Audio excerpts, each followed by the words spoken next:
I'll keep it for you. It is now with pleasure that I call upon Dr. Azra Raza to deliver the convocation address. Congratulations.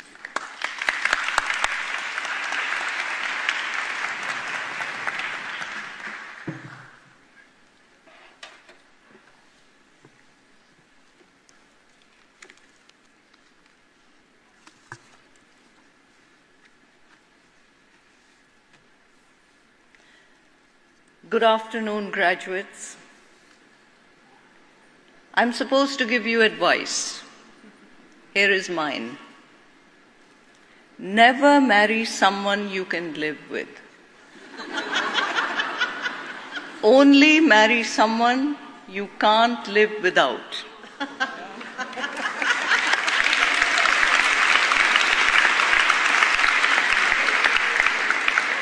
Fall utterly and irreversibly in love, the kind of love that shatters your peace and rearranges your molecules. My first love was platonic, not a person, but a question. As a teenager, I read about the immortal cancer cell, a cell born inside of us that never dies. Even more mysterious, cancer cells can defy fundamental rules. They can migrate. Pancreatic cells show up in bones. Ovarian cells invade the brain. How could one cell gain both immortality and mobility in one full swoop? I was hooked. Had I been educated in the West, I'd have pursued a PhD. But in Pakistan, medicine was my only entry point, and that's where I met my second love. The day I saw my first cancer patient. The sheer horror of it changed everything. I didn't just want to study cancer, I wanted to ease suffering.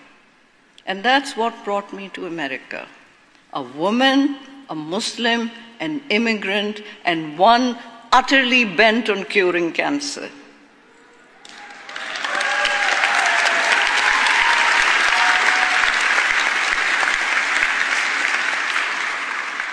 And this is where I met my third love, Harvey. But then cancer entered my own home, bringing my three loves into tragic collision when our daughter was only 4 years old. I became my husband's oncologist and lost him. We are all tested, but not when we expect, and never in the way we imagine. If the yardstick to measure success was curing cancer, it must be said that my life hasn't been a tidy success story. I began with great dreams of curing cancer, but have so far failed. And yet, I gained something best described in these Urdu lines. जुस्तजू जिसकी थी उसको तो न पाया हमने, इस बहाने से मगर देख ली दुनिया हमने. I did not attain what I had set out to seek, but in that pursuit, I swallowed the world. I experienced the world. तुझको रुस्वा न किया, खुद भी पशेमा न हुए, इश्क की रस्म को इस तरह निभाया हमने. We did not start to question the nobility of the goal, and nor did we question our own dedication. This is what the decorum of real love demands. In preserving the dignity of this goal, you preserve your own dignity. In fact, it is the journey that matters. The only Zen you are going to find on top of the mountain is the Zen you brought with you. By the way, shout out to Professor Zareen Naqvi. Urdu is the 10th most spoken language in the world. I hope SFU can add it as part of its World Languages and Literature program to a thriving, diverse community in Vancouver.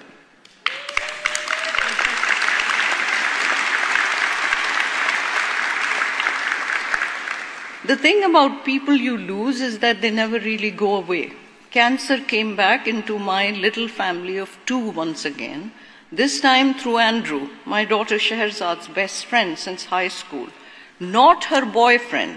Our Andrew was gay, but her soulmate in every way.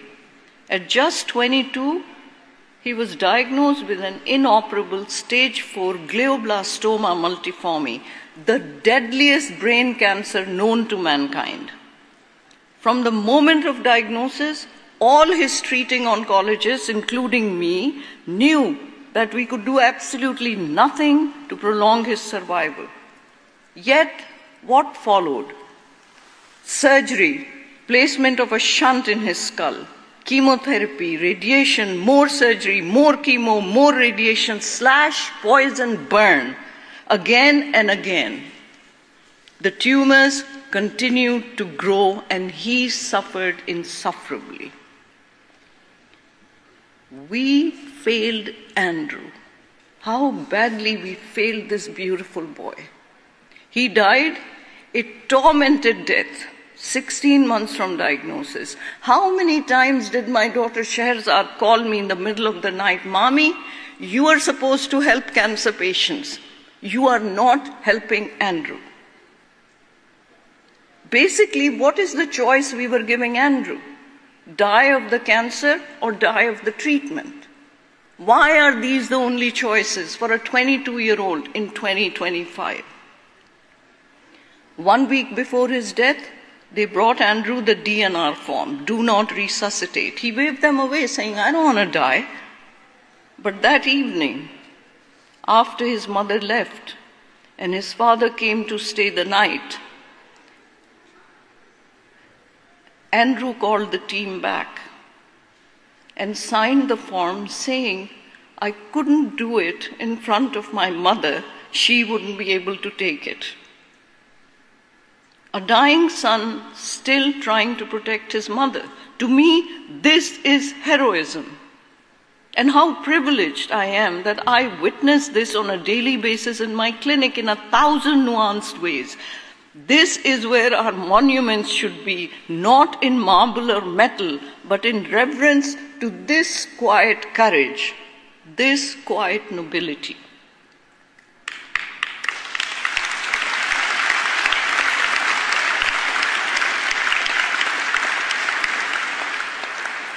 But the dead, they don't leave us. Not really. Now, Elena, Andrew's mother, called me.